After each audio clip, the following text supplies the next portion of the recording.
With the U.S. now having declared war against Iran's nuclear program, the world remains on edge.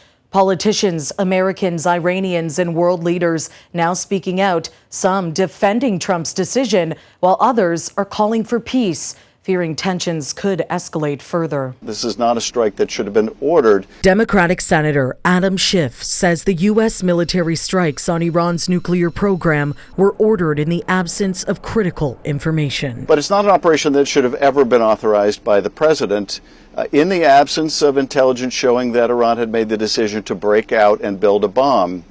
The intelligence I've seen, and it's been limited, indicates that Iran had certainly enriched uranium but had not made the decision to build a bomb. Iran has repeatedly denied U.S. and Israeli claims that it seeks to build a nuclear weapon.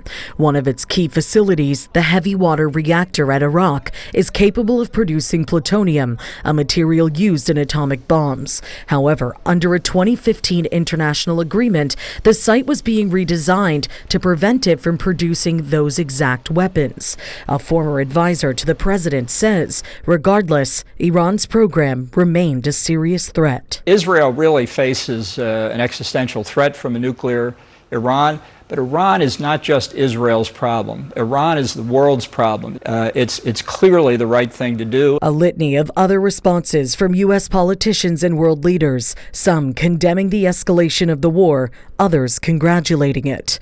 One to note in particular is that of the United Nations Secretary General, who says, quote, "This is a dangerous escalation and a direct threat to international peace and security."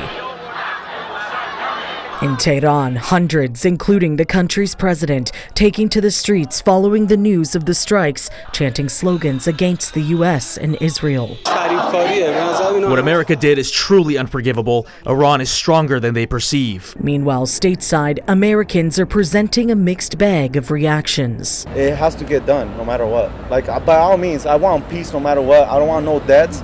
But if a country's literally chanting death to America, what is that supposed to mean? I think it's somewhat of a scary situation, certainly, to get directly involved in this. I can't say I know too much on the matter, but just as a citizen, I'm concerned.